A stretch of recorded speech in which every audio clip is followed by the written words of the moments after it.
are watching Sammy the Interviewing Toucan, made possible by the Indiana Young Readers Center. Hey everybody, I'm Sammy and I'm here today with Crystal Allen. Hi Crystal, how are you? Hi, Sammy, how are you? Gosh, I'm great. It's so good to talk to you. You and I have talked before, but for all of our new viewers, can you tell us a little bit about yourself and your connection to Indiana? Actually, I was born in Germany, and that's because my dad was in the military. Actually, that's how I got my name. My mom loved all of the glass, all of that beautiful glass that's made over in Germany. So she named me Crystal to remind her of it. Oh, Uh, what a so great story. isn't that cool? And so I've lived in a lot of places, Sammy. I've lived in Massachusetts and Rhode Island and Virginia. And my mom is from Indiana. My grandparents had a huge farm there. And I actually spent my elementary school years through college years living in Indiana. Do you mind telling us what part of the state you were from? New Albany, which is southern. Really, as a matter of fact, the only thing that separated my city from Louisville, Kentucky was the bridge. Ugh, I love that. The And Ohio River, of course. well, can you tell us a little bit about your work? Let's start. We've got Magnificent Maya Tibbs here, Maya in the middle. This is a series of books. And Maya is just a sassy little elementary school kid. In this book, she starts her own newspaper. And this is the book that you were shortlisted for the Indiana Authors Award. Yes, yay. How did it feel to find that out? To get recognized from my home state was just such an absolute honor. And I was so happy about it. Oh, that's so great. So this is your Maya books. Can you tell us a little bit about some of your other work? I can.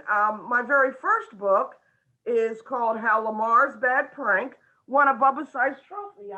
I was so excited about writing this one. My second book is called The Loreline. And actually, Lamar takes place in Indiana. One of the plot lines in this book, his brother plays basketball. And Sammy, you know how big basketball is in Indiana. Oh man, don't I know it? Yes. Okay. And then after the Loreline came the Magnificent Maya Tibbs series. Maya in the Middle is actually the third book in the series. Oh my gosh, I just enjoyed writing about that little cowgirl so much. I enjoyed it. And I found out that children are enjoying it too. So that makes my heart flutter. So I want to kind of loop back to the Loreline a little bit. Can you tell us the premise for that book? I think that's a really special book and I'd like more people to know about it. Yes, and thank you for asking. The Loreline was actually written as an apology to my mom. Aww. When I was living in Indiana as a little girl on the farm, I remember walking up to my grandmother's house one day and I noticed something I had never seen before. Sammy, I had been walking on this farm for years, and for some reason, I noticed behind these trees a little house. I mean, a little house. I had never seen it before. So I asked my grandmother about it. She told me I needed to talk to my mom. So I did. And my mom said, "Oh, I'm so glad that you finally asked me about that house. Come on, I'm going to take you inside." Oh, man, Sammy, I was so excited. My mom and I, we went over there. So we get up to the house, Sammy, and my mom's trying to open the door and she can't. So I'm looking all around and I'm seeing little toys and things on the ground. My brother's shoe didn't have any shoelaces in it. And a headless doll with no clothes on. That was kind of creepy. Yeah. But as my mom was trying to open the door, I looked to the left and I saw this graveyard. It wasn't a graveyard like a normal graveyard, Sammy. I know, I felt just like you. I was a little shaken. It wasn't like grave headstones all in nice, neat little rows like you see in cemeteries. This graveyard had wooden crosses like this and some big rocks that had some writing on it in really big letters. I couldn't see what they said from there, but I was shaking like you were, Sammy, and it scared me so badly. I decided I didn't want to stay in there.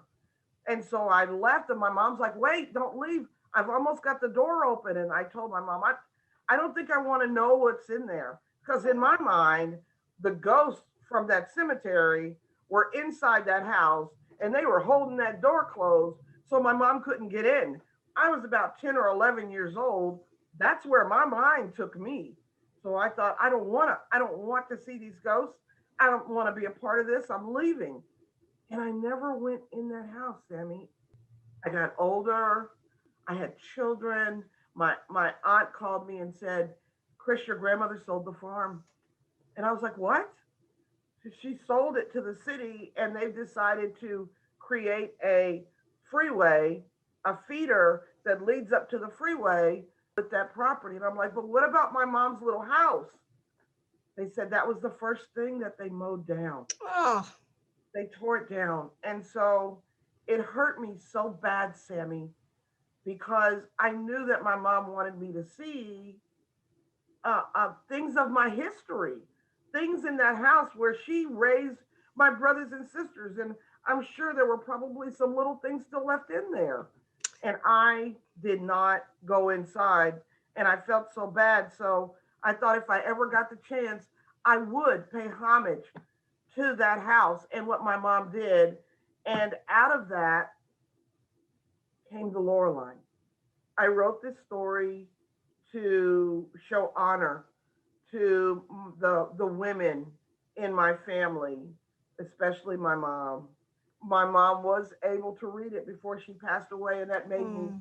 so very happy because she absolutely loved the Lorelei. Oh, well, I'm so glad. Thank you so much for telling us a little bit more about the book. And I just want to encourage everybody to run out and read it because it's really delightful. Grapples with a lot of great topics. So that's really wonderful. Thank you. So Crystal, how are you doing right now? Where are you in your creative journey and where do you hope to be someday? Are you working on anything now? You know, Cindy, I'm doing pretty good. I have a book that's coming out in 2022, and I'm very excited about that, called Between Two Brothers. And it actually follows the journey of my sons. One of them had a catastrophic event. They'd always been close. And after that catastrophic event, the book shows how they reunited their relationship and how hard they worked to do that. So it's a very heartwarming book, and I'm not sure when in 2022 it'll be out, but it'll be out next year, and I'm Ah, excited about that.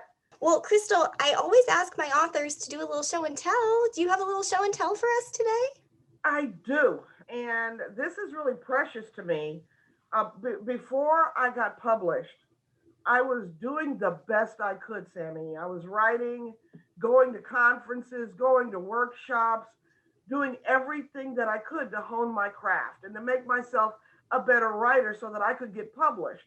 I really, really believed that I wouldn't be validated as a good writer until I got published, but it wasn't happening. You know, I kept getting rejections when I turned my work in, and it had me kind of downtrodden. So I called a friend. You know how good friends can be for you, Sammy, So good. especially when you're down about something. Yeah. I called a friend of mine who lived in Kansas City, and she said, you know what? I'm actually putting a conference together here, and I want you to come here. And I'm like, no, no, no. She said, yes, I want you to come, and there's going to be some classes, and I want you to take this class with this particular teacher. And so I said, okay, whatever. I will, just because you're my friend. So I planned to do that, Sammy. And 2 weeks before that conference, I got an email from that teacher saying that she wanted every student that was going to be in her class to write a story. It had to be 800 words, and we had to use these particular 5 words in the story. 2 weeks. I'm like, oh my gosh, I'm never going to be able to get that done.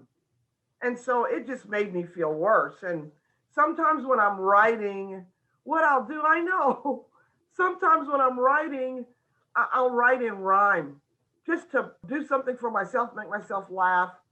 And so I thought, well, I'm going to try and do something in rhyme. So I did. I went to that class and it turned out really well. The teacher clapped. She said Aw. it was really, really great. And I felt wonderful, Sammy. I got up and before I could turn around, this lady tapped me on the shoulder and she said, "Excuse me, ma'am, is that story for sale?" Oh And my gosh. I said, "Yes," just like that.